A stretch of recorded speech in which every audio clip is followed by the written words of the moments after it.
Baiklah. Assalamualaikum warahmatullahi wabarakatuh. Waalaikumsalam.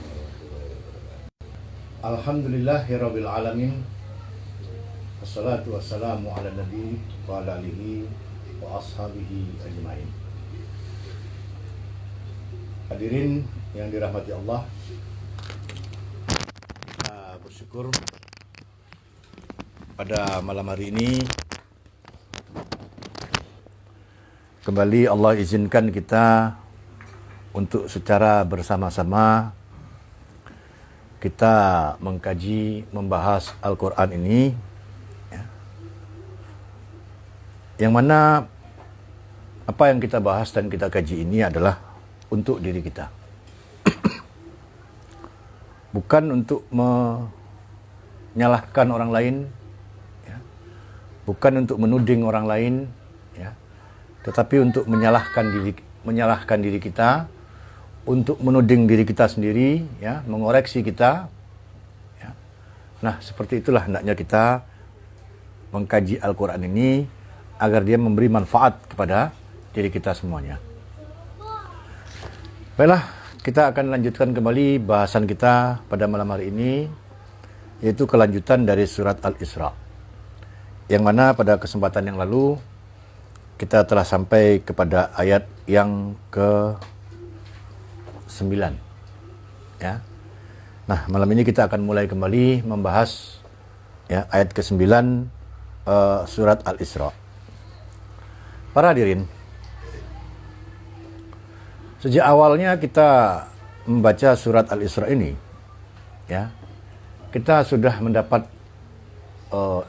penjelasan atau informasi dari surat ini, ya, mengenai kejadian-kejadian sejarah yang terjadi kepada Bani Israel, ya.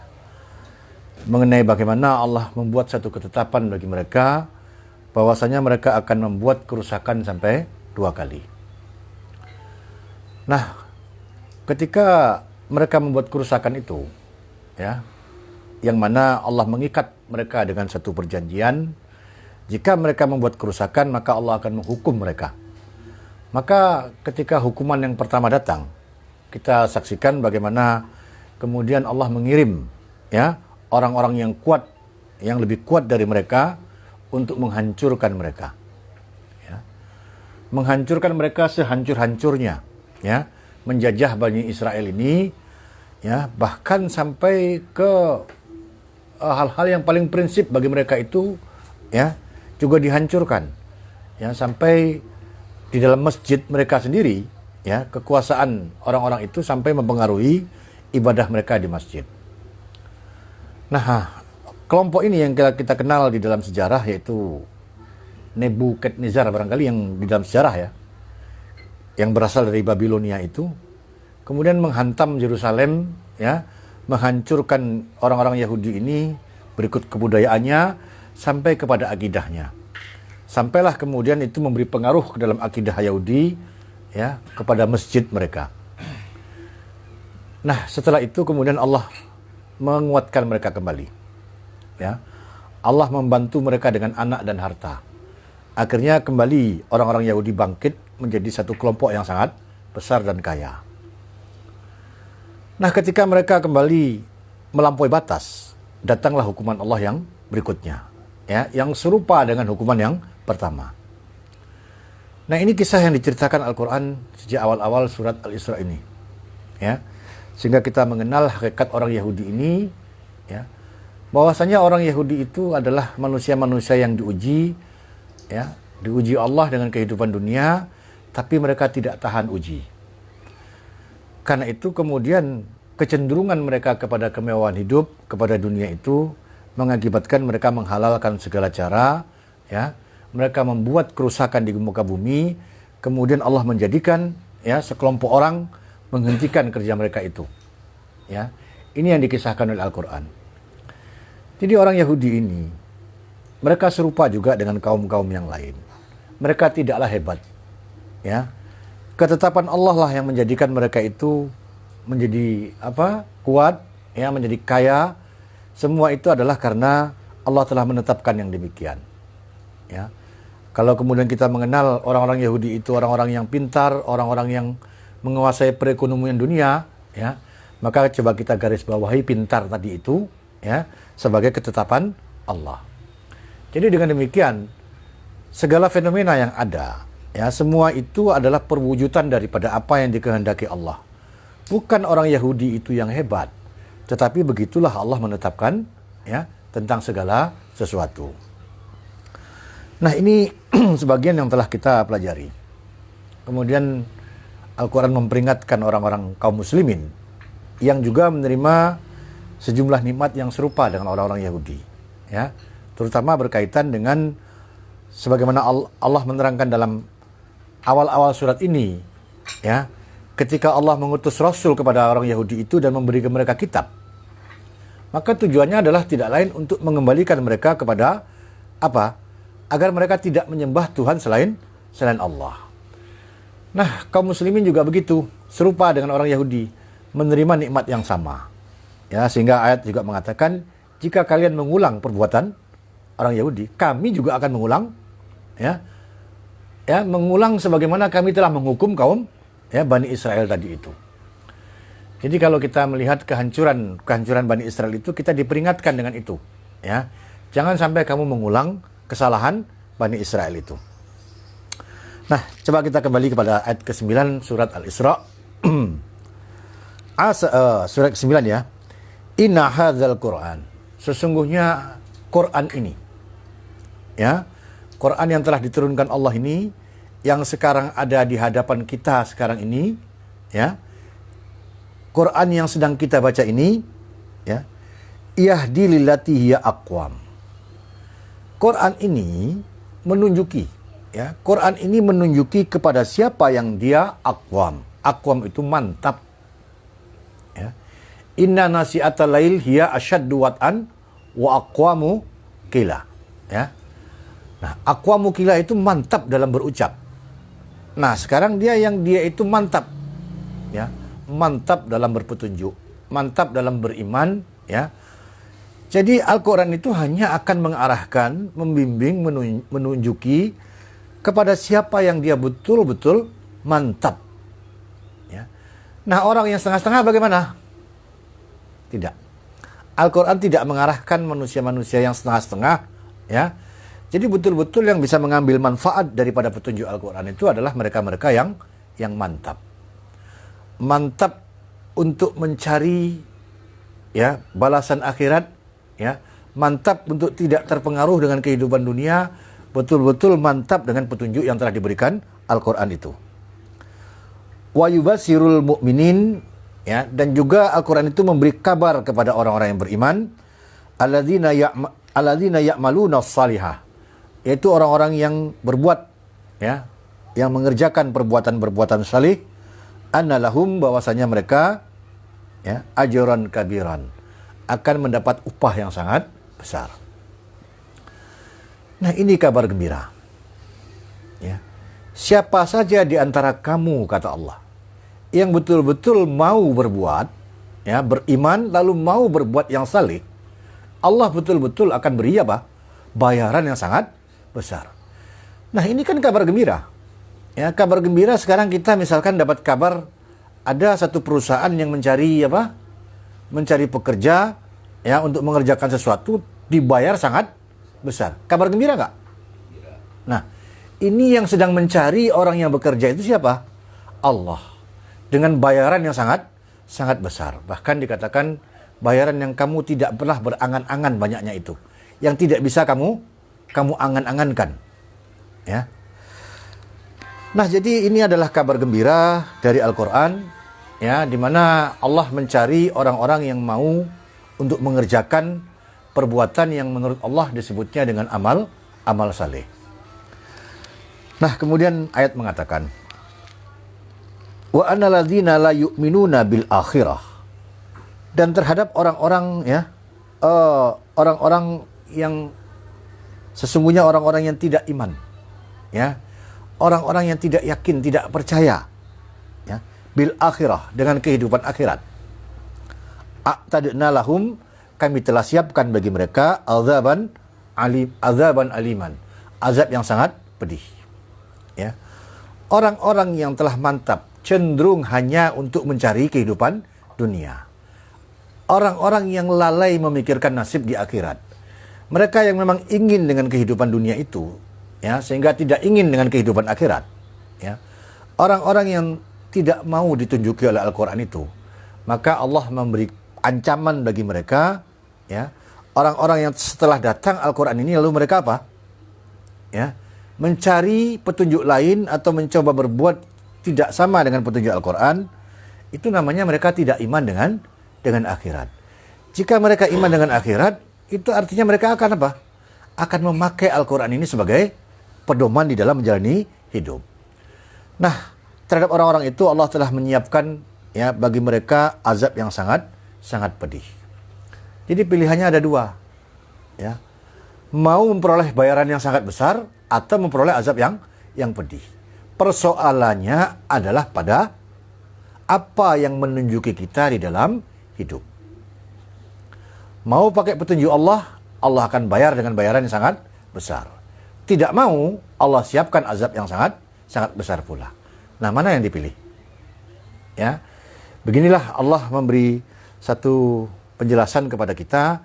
Al-Quran itu datang kepada manusia dengan dua misi. Apa misinya pertama? Dia memberi kabar gembira bagi orang-orang yang beriman. Pada misinya satu lagi, dia membuat ancaman bagi orang-orang yang masih, ya, kukuh dengan keyakinannya yang ada. Nah, para hadirin, kemudian ayat berbicara.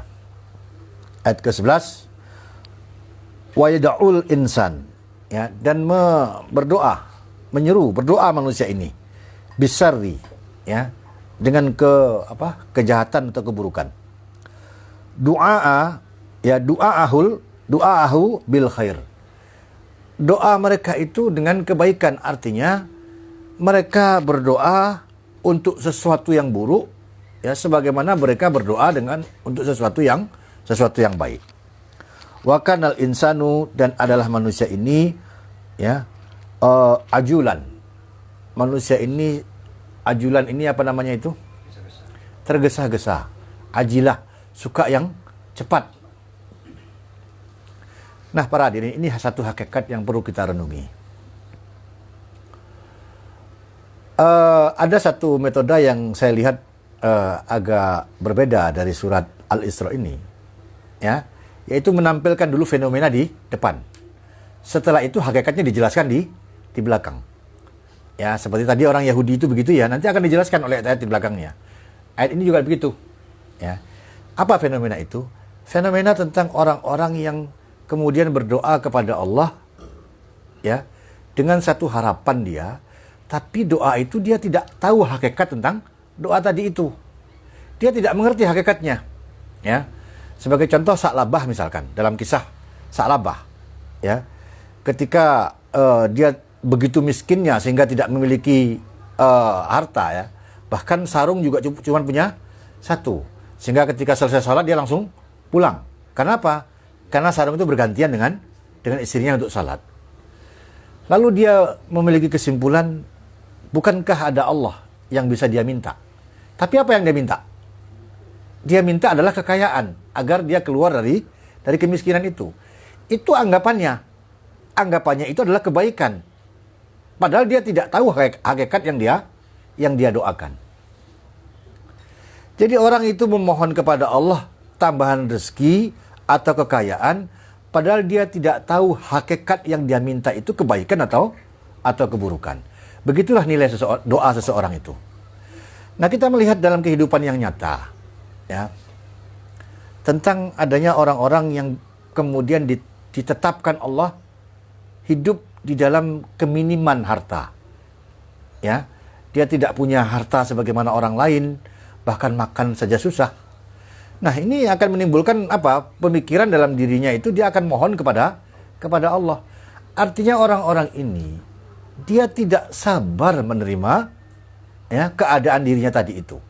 Ketidaksabarannya ini itu membuat dia berdoa kepada Allah tadi, ya Allah tambahkanlah rezeki, ya.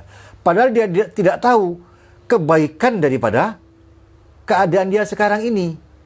Nah, kalau ditambah rezeki sama Allah bagaimana? Apakah itu kebaikan? Dia tidak tahu. Allah itu membuat sesuatu atau memberi rezeki pada manusia itu terukur. Ya, kita akan lihat ukurannya apa. Ya. Ada ayat yang mengatakan kalau Allah hendak melalaikan seseorang dengan agama ini, dia akan apa? Dia akan tambahkan rezeki dunia itu. Akibatnya apa? Dia akan lalai. Jadi ketika Allah menginginkan seseorang ini tetap istiqomah dalam agama, ya, dalam imannya, maka dia batasi rezeki orang ini. Kenapa? Karena Allah tahu kalau ditambahkan rezeki itu nanti akan lalai. Nah, ini yang dikatakan kemudian kanal insanu, ya, ajulan.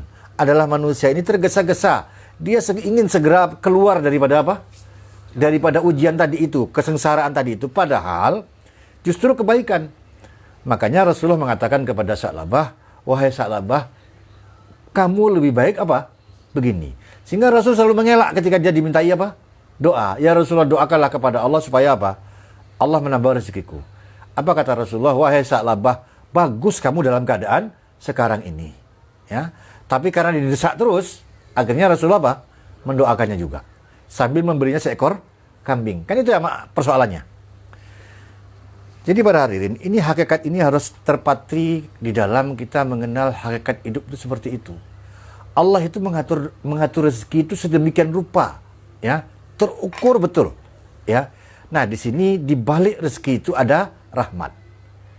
Jadi kalau Allah memberi rezeki kepada orang-orang kafir itu bukan karena apa? Bukan karena rahmat Allah, bukan karena kasih sayangnya. Justru untuk menjauhkan manusia itu dari agama. Kalau Allah mengatur rezeki orang mukmin, maka sebenarnya Allah menghendaki kebaikan kepada dia. Ini yang dimaksud daripada ayat ini. Ya. Misalkan ada orang berdoa, saya sudah apa namanya itu, sudah capek berdoa kan. Sudah salat, sudah begini saya doa, enggak juga Allah menambah rezeki. Nah, ini yang dikatakan orang itu tergesa-gesa. Ya. Walal akhiratu khairu minal ula. Ya. Jadi dijelaskan yang akhir itu lebih baik daripada yang awal. Hendaklah kamu bersabar. Kenapa demikian? Nah, dijelaskan selanjutnya. Inilah hakikat kehidupan itu. Ya. Nah, diterangkan pada ayat yang ke-12. Waja'alna al-lail. Ya, kami jadikan al-lail, malam itu, wan nahar, dan siang itu, ayataini, dua ayat, ya, ayat kami. Dua tanda-tanda kekuasaan kami. Ya. Silih bergantinya siang dan malam, itu tanda kekuasaan Allah. Ya. Allah yang atur. Tangan Allah yang memutar peredaran matahari dan bumi itu, sehingga kita yang hidup di bumi ini menyaksikan ada dua fenomena. Fenomena malam dan fenomena siang. Itu kekuasaan Allah. Ada nggak pihak lain yang mengakui itu? Ya. Kan tidak. Allah yang mengklaim demikian. Ada nggak yang bantah? Ya. Jadi kalau ingin tahu kekuasaan kami, lihatlah siang dan malam. Ya, kami yang atur itu. Nah, kemudian famahauna ayatal lail. Maka kami hapus ayatal lail, tanda malam. Tanda malam itu apa? Tanda itu malam apa? Gelap. Ya. Berarti Allah mengatur matahari itu atau bumi itu dalam posisi yang berputar sehingga belahan bumi satu lagi tidak mendapat cahaya matahari. Itu adalah tangan Allah yang memutarnya. Dalam bahasa ini Allah mengatakan seolah-olah itu dihapus. Tanda tadi dihapus. Ya, satu tanda bahwasanya ini malam dihapus oleh Allah. Ya, kami hapus tanda malam. Wa ja'alna ayata an-nahar. Dan kami jadikan tanda siang. Mubsiratan. Ya, sebagai kamu dapat terang benderang dapat melihat. Jadi Allah yang telah menghapus malam itu menjadi siang. Ya. Tanda malam dihapus Allah menjadi tanda siang. Ya. Kemudian kita lihat lagi. Litabtahu fadlan min rabbikum. Agar kamu itu mencari daripada keutamaan, kelebihan atau karunia daripada Rabb kalian. Nah, begitu Allah membuat satu ketetapan, ya, bahwasanya pada siang hari kamu mencari karunia karena nampak malam hari kamu tidak nampak, maka malam hari tempat kamu beristirahat. Ya. Walita'lamu ada sinin, dan agar kamu mengetahui ya ada sinin, hitungan daripada tahun. Wal hisab, dan perhitungan, metode menghitung itu. Jadi kita melihat pengaturan alam ini, pengaturan yang terukur dan sangat teliti, ya, dengan teratur, ya, dan sangat teliti itu, sehingga tidak ada sedikit pun kesalahan dalam pengaturan siang dan malam. Buktinya apa? Buktinya kamu bisa memperoleh apa yang kita peroleh? Perhitungan, iya kan? Nah, apa jadinya kalau bumi ini diatur Allah tidak teliti, bagaimana kira-kira? Punya nggak kamu hitungan? Nggak bisa. Kita baru bisa punya hitungan itu kalau sesuatu teratur, ya, baru bisa kita hitung. Nah, sehingga dengan demikian kita bisa membuat hitungan-hitungan tentang waktu, tentang jam, tentang hari, tentang bulan, tentang tahun. Nah, kita lihat manusia ini punya keterbatasan. Terutama keterbatasannya apa? Keterbatasannya di dalam memahami waktu. Karena itu manusia membuat batasan-batasan yang dapat dia mengerti. Apa itu batasannya? Tahun misalkan, bulan, hari, jam, menit, dan detik. Dengan batasan-batasan itulah manusia bisa memahami tentang perjalanan waktu. Kalau nggak bisa. Nah, bukankah atas dasar perhitungan waktu itu kamu berbuat dan bergerak? Kamu membuat janji, kamu bekerja, kamu beristirahat, dan kapan kamu mesti beribadah. Dasarnya apa? Waktu. Betul nggak itu? Nah, dengan demikian segala sesuatu itu diatur Allah secara terukur dan rinci sekali, tidak ada kekeliruannya. Ya. Kapan kita mulai kerja? Pagi. Kalau pegawai itu jam 7 atau jam 8 sudah masuk kantor. Nanti pulangnya berapa? Nah, kita bayangkan kenapa dia membuat aturan seperti itu. Karena Allah telah mengatur kehidupan ini silih bergantinya siang dan malam itu dalam bentuk ya keteraturan yang seperti itu. Nah, kapan kita mulai tidur, kapan kita beribadah, kapan kita mulai, bahkan kapan kita mulai makan pun ada jam-jamnya bagi manusia itu. Nah, dengan demikian itulah yang menjadi dasar aktivitas bagi manusia. Ya, diatur artinya Allah mengatur waktu itu dengan kebenaran.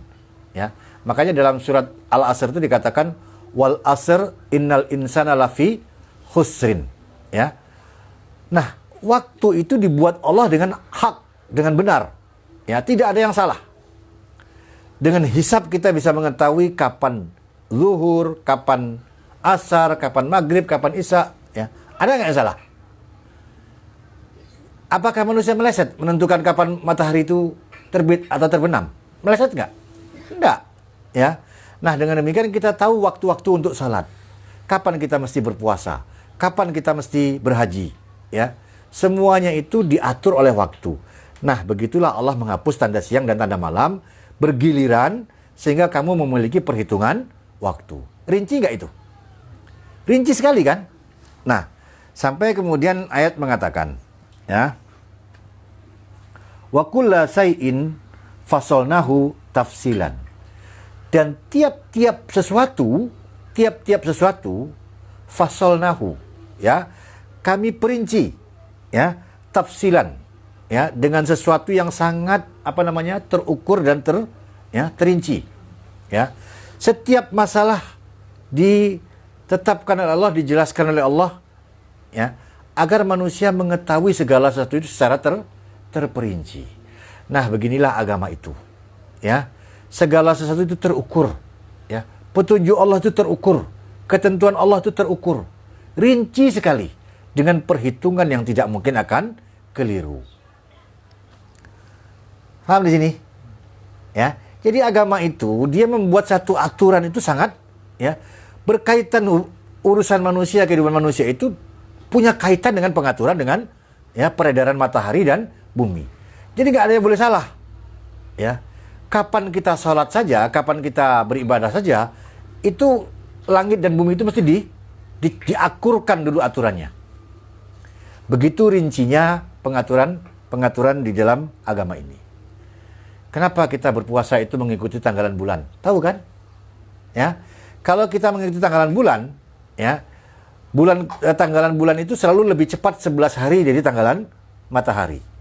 Sehingga kalau dihitung, ya, kalau setahun itu 365 hari, kira-kira dari 11 hari ini berapa lama dia berputar untuk ketemu lagi? Hah? Ya, sama ibu ya. Berapa lama dia berputar untuk sampai pada hari yang sama? Dalam putaran naik 11 hari. Tinggal kita bagi saja 360 bagi 36 tahun. Ya kan? Kalian kira-kira 36 tahun. Kalau seseorang itu sudah mulai berpuasa ketika akil balik, lalu ditambah 36 tahun lagi, maka dalam masa hidupnya dia akan berpuasa dalam segala musim. Ya enggak? Kan berarti dalam segala musim dia akan berpuasa. Ya. Dia pernah berpuasa di musim panas, dia pernah berpuasa di musim hujan. Ya. Kalau di negara 4 musim itu nanti dia mengalami puasa di musim semi, di musim salju. Ya. Kenapa? Karena tanggalan bulan itu terus naik. Nah, cocok nggak itu kira-kira?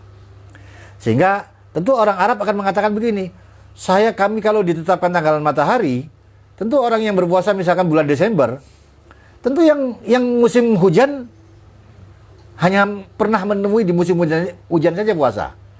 Lah orang yang di musim panas, apalagi yang di puncak musim panas, seperti kita kalau suhu 9 derajat itu gimana kira-kira? Ya. Nah, letak keadilan Allah kan di sana. Sehingga ada orang berpuasa di musim hujan, ada orang berpuasa di musim panas sepanjang hidupnya itu. Kalau dia semakin panjang umurnya, tentu 2 kali dia mengalami putaran musim seperti itu. Nah, ini contohnya ya.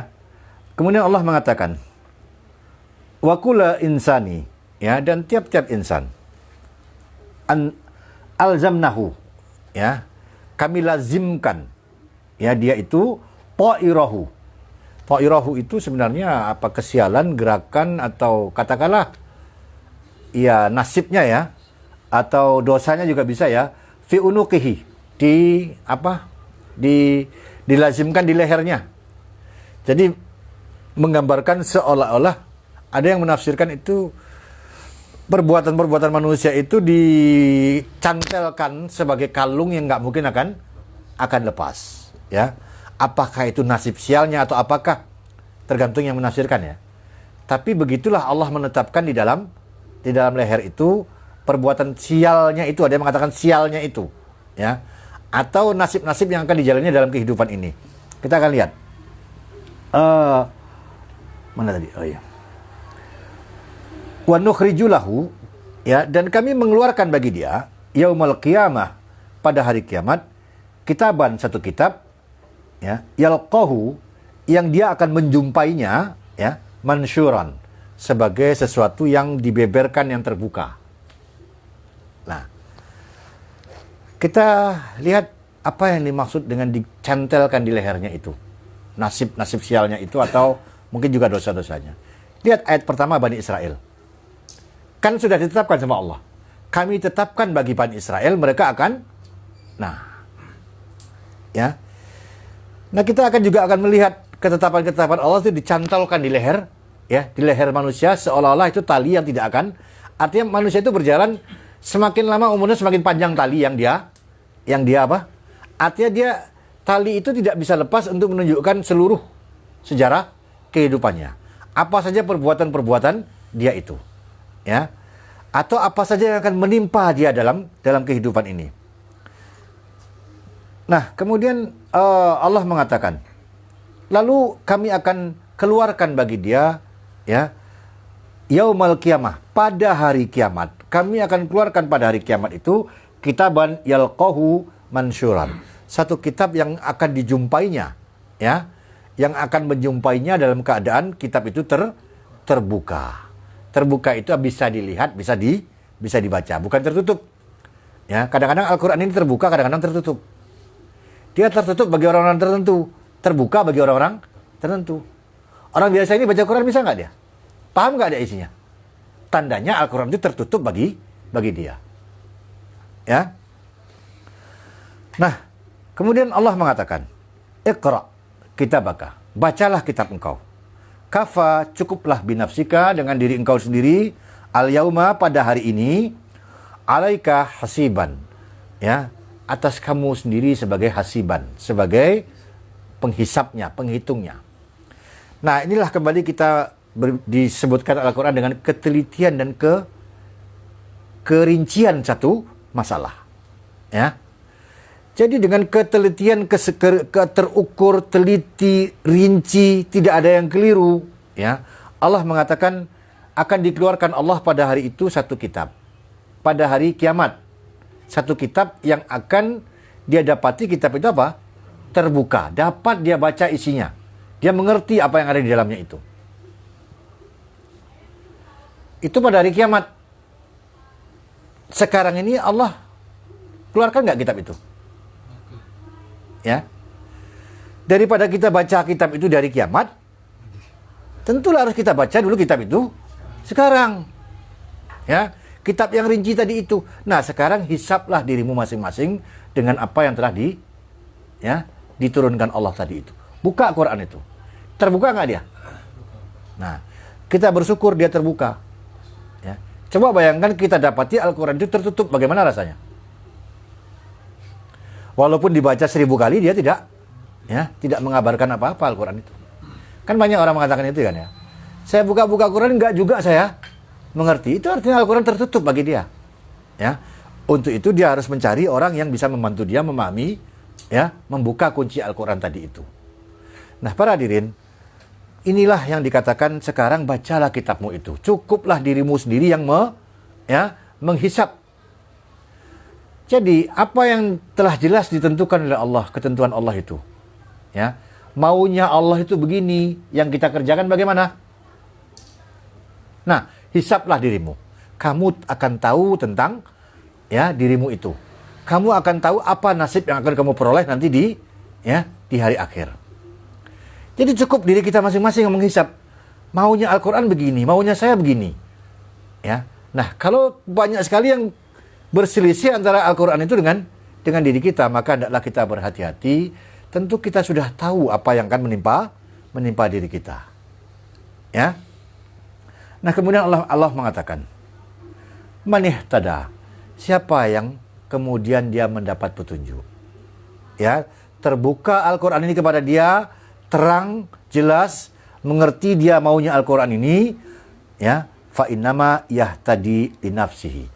Maka kemudian selanjutnya dia pedomani petunjuk tadi itu, dia paksa dirinya untuk berbuat sesuai dengan petunjuk tadi itu, maka sebenarnya apa? Yahtadi li nafsi.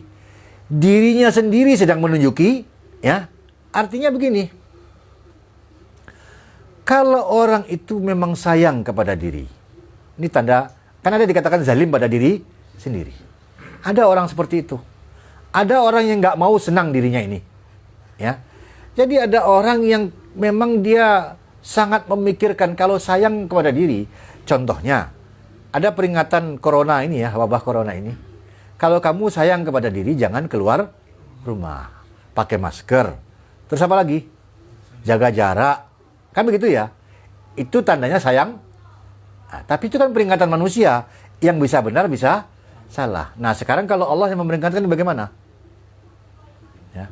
Kalau kamu tandanya kamu sayang sama diri, ya, maka berbuatlah sesuai dengan petunjuk. Nah, jadi orang yang betul-betul memikirkan nasibnya, kadang-kadang orang berpikir nasib seperti ini kan. Saya kalau begini terus bagaimana masa depan saya? Kan dia berpikir tentang nasibnya ini.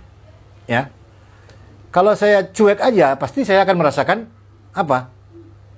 Ya kemiskinan lah, yang beginilah, yang beginilah. Nah, kemudian dia berbuat sesuatu. Saya tak bekerja dulu. Kalau saya nggak bekerja, saya nggak dapat apa?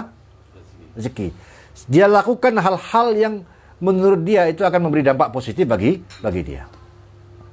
Ya, itu baru urusan duniawi. Ya, bagaimana dengan nasib akhirat? Padahal nasib akhirat itu jauh lebih, ya, lebih harus patut untuk diperhitungkan, didahulukan oleh manusia ini. Nah, disinilah letaknya. Kalau manusia itu memang dia mikirkan nasibnya, tentulah dia arahkan dirinya itu kepada, ya, kepada apa yang ditunjukkan Quran. Kalau dia sayang kepada dirinya.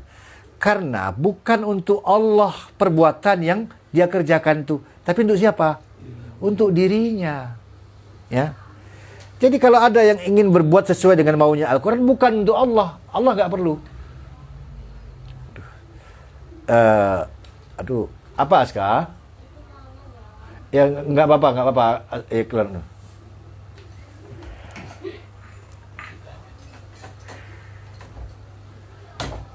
Keluar lah. Lah, cuci tangan di situ. Nah, saya lanjut. Waman dola. Nah, siapa yang sesat? Mungkinkah Al-Quran menunjuki kepada kesesatan? Bagaimana bisa sesat? Ya, berarti bukan maunya Al-Quran yang dia ikuti. Ya, atau dia memang tidak peduli dengan petunjuk Al-Quran. Jadi, tolok ukur kesesatan atau mendapat petunjuk itu atau kelurusan itu, tolok ukurnya adalah petunjuk yang diterangkan oleh Al-Quran. Tanda-tanda yang diterangkan oleh Al-Quran itu sendiri. Jadi siapa yang kemudian sesat? Fa innama yadilu 'alaiha. Maka kepada dia sesungguhnya dia menyesatkan dirinya sendiri. Artinya dia yang akan menerima akibat daripada kesesatan. Ya. Udah diperingatkan oleh ahli kesehatan pakai masker dan lain sebagainya, kemudian sakit, ya dia sendiri yang ingin dirinya sakit. Kan begitu gampangnya. Ya. Ini peringatan manusia kan bisa benar, bisa salah. Kemudian Allah mengatakan, ya, wala taziru, dan ya, la taziru, tidaklah akan taziru memikul, menanggung, waziratun, satu tanggungan, wizra ukhra, tanggungan yang lain. Ya, seseorang tidak akan menanggung ya satu tanggungan tanggungan yang lain. Yang dia tanggung adalah apa? Akibat dari perbuatan sendiri. Ya. Jadi dia sama sekali tidak akan menanggung tanggungan orang lain. Jadi setiap diri itu hendaklah berbuat untuk dirinya sendiri. Ya. Kalau dia ingin selamat, dirinya sendiri yang bisa menyelamatkan dia. Orang lain tidak bisa menyelamatkan dirinya. Nah, siapa yang tidak berbuat untuk dirinya, dia tidak akan memperoleh balasan untuk dirinya. Ini ketetapan yang dibuat oleh Al-Quran itu sendiri. Ketetapan Allah yang diterangkan oleh Al-Quran. Nah, tentunya kita sebagai orang-orang yang membaca Al-Quran hendaklah mengerti hakikat ini. Ya, kalau anda kita ini hanya duduk di rumah, Anda tidak akan memperoleh apa-apa. Ya. Hanya orang-orang yang berbuat yang akan memperoleh. Ya. Orang yang berdakwah ke sana ke sini, dia memperoleh ya balasannya. Orang yang bekerja dengan keras lalu dia menafkahkan sebagian rezeki yang diberikan Allah atas usahanya tadi kepada hal-hal yang diperintahkan Allah, dia memperoleh balasannya.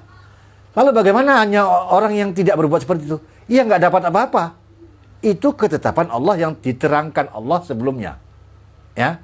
Jadi dengan pemahaman yang seperti ini, hendaklah kita menjalani hidup ini karena kita telah tahu hakikatnya ini.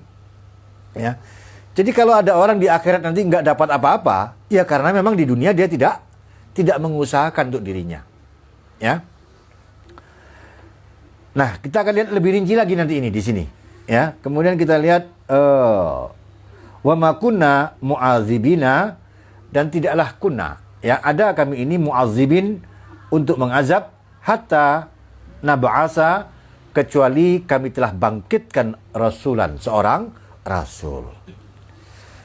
Nah, para hadirin, seharusnya manusia ini kalau dia berbuat menentang hukum-hukum dunia ini, hukum-hukum alam ini ya, harusnya Allah sudah mengazab seperti itu. Ya. Siapa yang memukul orang lain nanti dia akan mendapat balasan pukulan itu sendiri. Siapa yang zalim orang lain nanti harusnya sudah mendapat balasan kezaliman itu di dunia ini. Harusnya begitu. Atau siapa yang berbuat kesirikan harusnya langsung dibalas Allah di dunia ini. Kenapa? Bukankah sudah ada perjanjian ketika dia dihadirkan dalam kehidupan dunia ini? ketika dia mengatakan, Allah mengatakan, alastu birabbikum, apakah aku Rabbmu? Bala, syahidina. Ya, benar, kami menjadi saksi. Bagaimana kalau di dunia ini dia berbuat musyrik? Harusnya tentu Allah sudah menghukum. Ya, tetapi tidak demikian. Karena rahmat kasih sayang Allah, Allah tidak menghukum langsung manusia di dunia ini. Baru akan dihukum Allah kalau sudah apa? Kalau sudah Allah bangkitkan seorang Rasul, lalu sang Rasul itu menjelaskan kepada manusia apa yang mesti mereka jauhi di dalam kehidupan ini. Setelah manusia tahu apa yang mereka harus jauhi itu, barulah setelah itu akan datang azab. Ya. Jadi mengerti metode ini, mengerti penjelasan ini, begitulah azab itu datang. Ya. Jadi tidak serta-merta orang yang tidak tahu apa yang harus mereka kerjakan tiba-tiba diazab Allah. Enggak begitu Allah itu. Ya. Tapi orang yang sudah tahu jangan makan riba, dia ribakan juga uangnya, lalu datanglah azab, begitu. Karena dia telah tahu meribakan uang itu tidak boleh. Ya. Kemudian Allah mengatakan,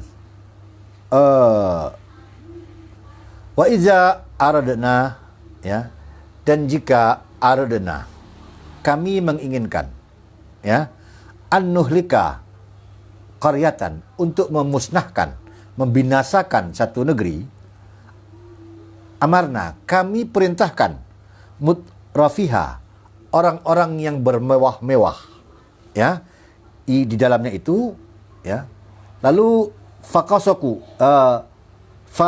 fasaku, maka mereka fasaku, ya, durhaka, fasik, ya, fiha, di dalamnya.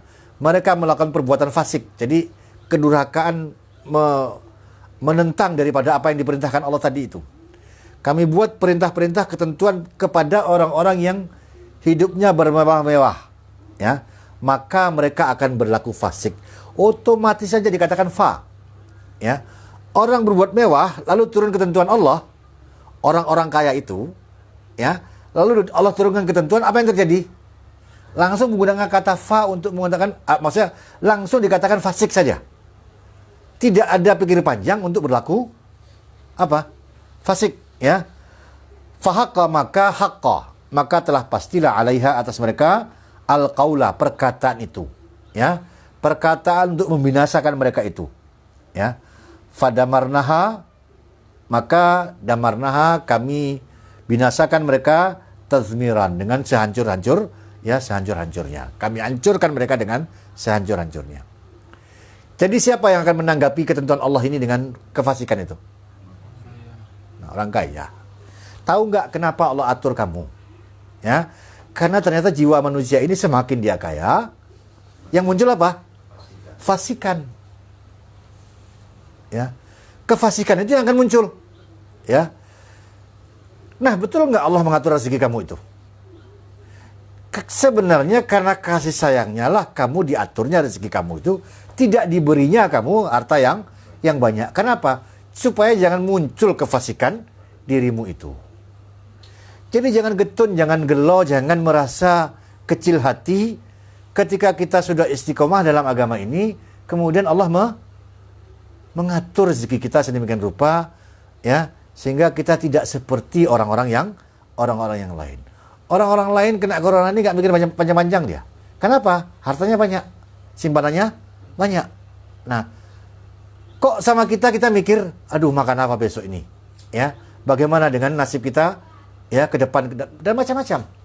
Ya, jadi seolah-olah Allah meninggalkan kita di saat-saat, ya, di saat-saat seperti ini. Tidak, sama sekali tidak. Inilah yang ada dalam pikiran Rasulullah ketika apa? Yang dikatakan turun surat Ad-Duha itu, wadduha wal-laili idza saja, ya kan, ya. Waktu duha, waktu pagi sampai malam, ya. Seolah-olah tidak ada pertolongan, seolah-olah tidak ada kepedulian Allah. Kan ini yang dialami oleh Rasulullah. Ma wadda'aka rabbuka wa ma qala. Tidak, Allah bukan tidak peduli. Allah bukan marah, Allah bukan meninggalkan kamu sebenarnya. Ya. Tetapi ini pendidikan. Ya. Agar kamu apa? Ya, dengan keterbatasan itu, dengan kemiskinan itu, ya, kamu semakin mantap di dalam beriman. Ya, sehingga Allah mengatakan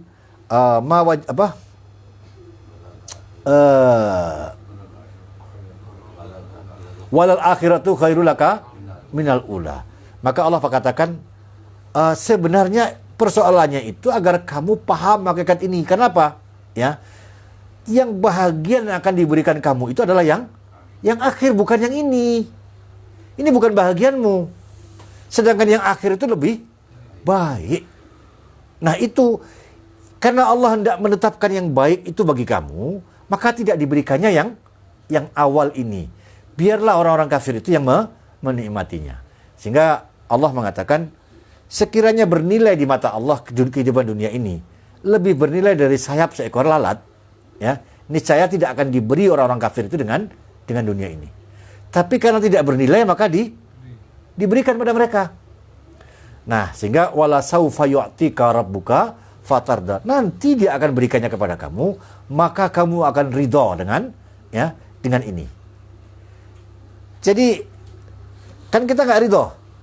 Kita sudah istiqomah, sudah salat, sudah begini, kok nasib nggak berubah. Padahal itu nasib duniawi. Kalaulah kamu tahu apa yang diberikan Allah itu pada akhirat, niscaya kamu ridho dengan keadaan sekarang ini. Ya. Nah, lihatlah selanjutnya, masih ada waktu ya. Ya, sedikit lagi. Ada 2 ayat yang penting yang masih saya jelaskan. Kemudian Allah mengatakan, mana tadi itu? Wa kam ahlakna minal qurun.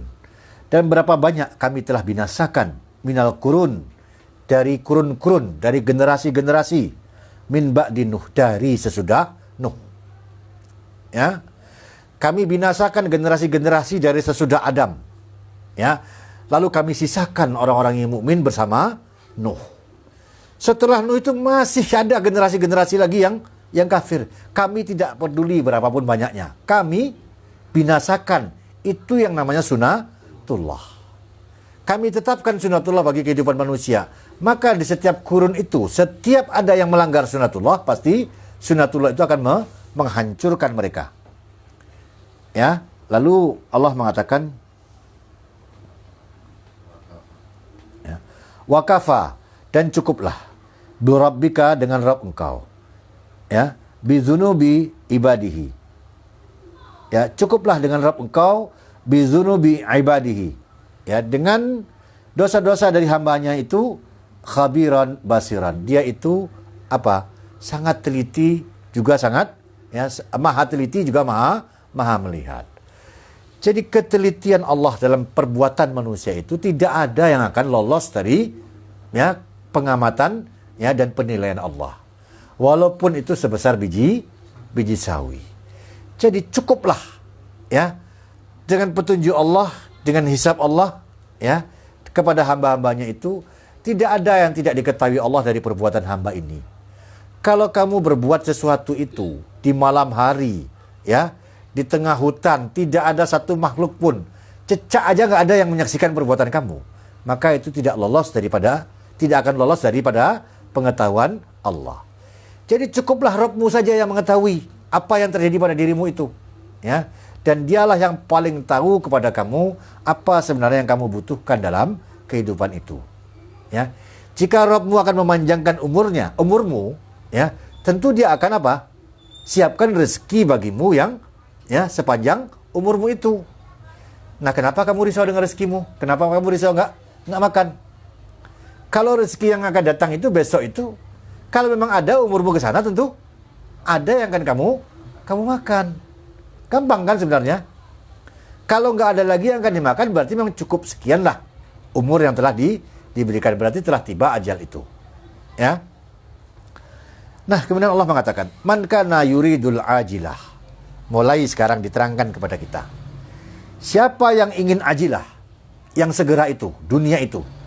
Siapa yang ingin yang dunia itu? Ingat, pertama disebut apa? Ingin. Ingin nggak? Siapa yang ingin dunia, ya? Kemudian Allah mengatakan apa? Ajalna lahu fiha. Ya. kami cepatkan bagi dia.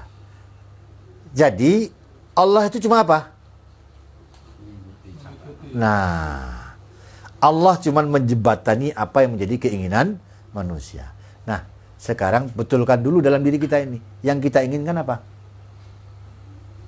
Ya, kita itu yang kita maui yang dunia ini atau yang akhirat? Kalau di dalam diri kita ini sudah ada keinginan, saya ingin dunia, maka berdasarkan keinginan itu Allah segerakan. Ya, Allah akan segerakan keinginan itu. Kemudian Allah mengatakan, lihatlah betapa rinci dan rapinya. Ya, fiha ya. Mana sya'u, apa yang kami kehendaki. Ingat, berarti yang akan diperoleh orang itu apa? Apa yang kami kehendaki. Kalau dia dapat harta 1 triliun, apakah itu atas perbuatan kerja kerasnya? Tidak. Itu apa yang kami kehendaki. Dia punya perusahaan sekian, dia punya rumah sekian, dia punya mobil sekian. Itu adalah apa yang kami kehendaki. Bukan yang dia kehendaki. Yang dia ingin. Keinginan memang iya. Dia punya. Tapi yang dikehendaki, yang dia punya adalah apa yang dikehendaki oleh Allah. Pintar nggak dia cari uang?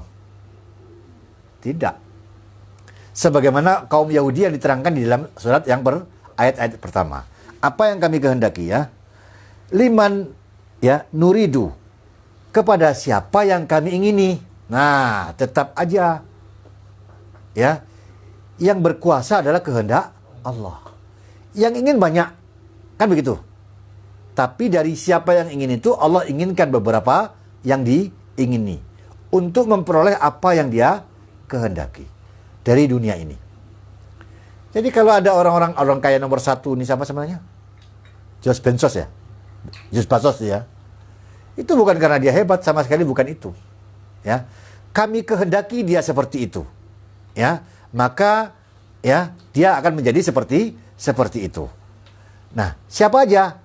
Ya, George Bezos itu, lalu Bill Gates kah, atau itulah orang-orang yang kami ingini.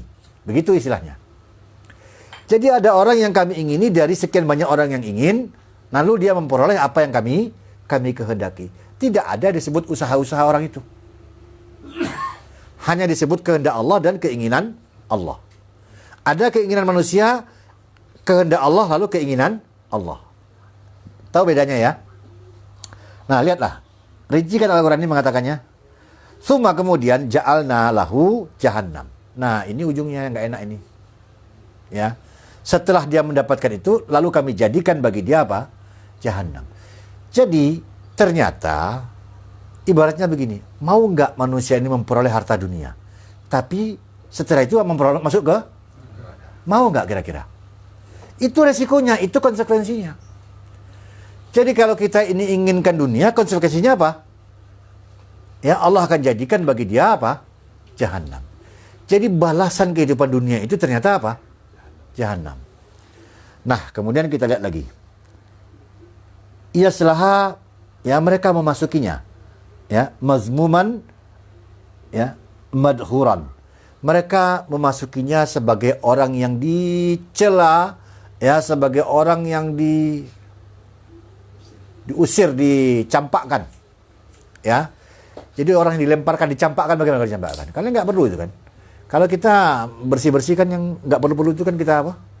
Kita campakkan begitu saja. Nah, seperti itulah mereka dicampakkan ke, ya, begitu tidak bernilainya. Ya, mereka orang yang dikecam, dicela, ya, masuk ke neraka itu. Nah, kemudian waman aradal akhirah. Nah, ini dia. Siapa yang ingin kehidupan akhirat? Siapa yang ingin balasan akhirat? Dia nggak ingin dunia ini. Ya, yang diinginkannya apa? Yang saya inginkan itu akhirat ya Allah. Nah, lalu setelah dia ingin, wasa'alaha. Dia usaha. Ada usahanya menuju ke sana. Apa itu? Dia berusaha untuk berbuat yang salih-salih itu. Ya, kalau dunia tadi disebut nggak usaha? Nggak ada disebut usaha. Iya kan? Kan hanya disebut kehendak Allah. Kalau ini nggak ada kehendak Allah. Yang disebut apa? Usaha dia. Dia berusaha. Sa'yaha. Sebenar-benar usaha berarti apa? Nah, benar-benar berusaha itu. Enggak sekedar hanya di angan-angan. Enggak sekedar hanya di perkataan, enggak sekedar hanya di rencana. Betul-betul dia berusaha. Ya. Kalau dia berinfak itu betul-betul keluar infaknya.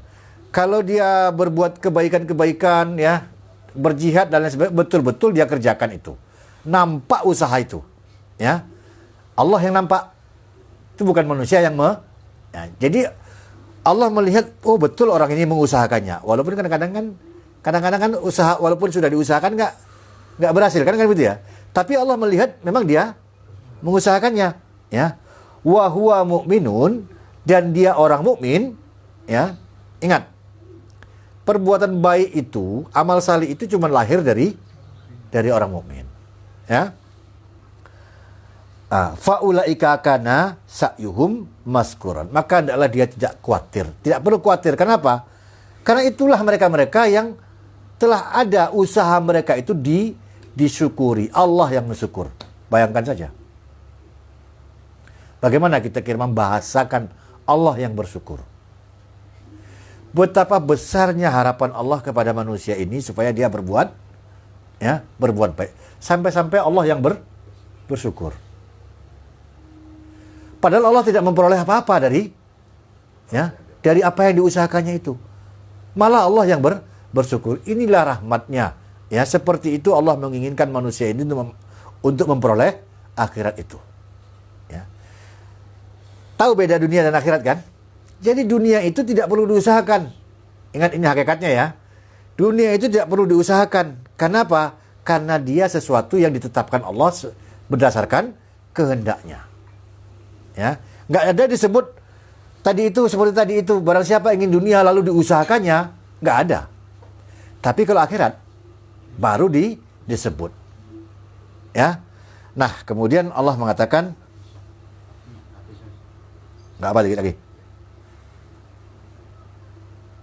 Kulan, masing-masingnya numidu, ya. Masing-masingnya numidu, kami bentangkan haulai wa haulai, yang kelompok ini, yang ingin dunia dan ingin akhirat ini, min ata'i rabbika, daripada pemberian dari Rabb engkau. Wa makana ata'u rabbika mahzuran, dan apa yang menjadi pemberian dari Rabb engkau itu tidak ada yang bisa menghalangi. Jadi, baik orang beriman, baik orang kafir sama-sama diberi. Artinya apa yang mereka terima itu adalah pemberian dari Rabb engkau. Pemberian. Allah yang memberi. Kalau Allah yang memberi, bisa nggak ditahan-tahan? Ada yang nggak bisa nahan? Enggak. Apakah mungkin orang bodoh bisa kaya? Mungkin, karena diberi. Jadi kalau sudah ditetapkan Allah kekayaan, ada nggak yang bisa menghalang-halangi? Nggak ada. Paham hakikat ini? Jadi tidaklah paham bahwasanya apa yang diterima oleh seseorang dalam kehidupan dunia itu semata-mata pemberian. Kalau Allah sudah tetapkan nasib manusia di dunia ini dengan harta, nggak ada yang bisa menghalangi. Nggak ada yang namanya krisis moneter, nggak ada yang namanya kebodohan, nggak ada yang namanya kepintaran, dan lain sebagainya. Momen ini dan itu tidak ada. Pokoknya kalau sudah ditetapkan Allah, pasti akan diterima oleh orang itu. Nah, itulah hakikat kehidupan dunia yang diterangkan oleh Al-Quran. Demikianlah para hadirin, apa yang kita bahas dalam surat ini. Mudah-mudahan apa yang telah kita ketahui ini memberi manfaat kepada kita. Ya, memberi manfaat itu artinya dia betul-betul berguna sehingga mendorong kepada kita untuk berbuat sesuai dengan apa yang telah kita ketahui di dalam Al-Quran ini. Wabillahi taufiq wal hidayah. Assalamualaikum warahmatullahi wabarakatuh.